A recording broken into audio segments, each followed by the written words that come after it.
Use the Pages panel to add, organize, and edit pages on your site.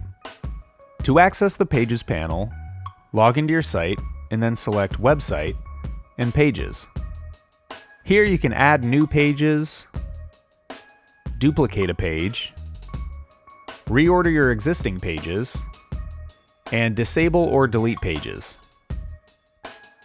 Your Pages panel consists of different sections. Pages in your main navigation will display on your site directly. Pages in the Not Linked section will still be live and accessible, but won't be visible in your main navigation.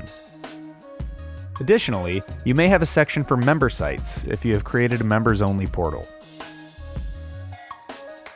Open the page settings to change your page title, set your home page, duplicate or delete a page, update the SEO details, and more. Please let us know if you have any other questions. We're always here to help.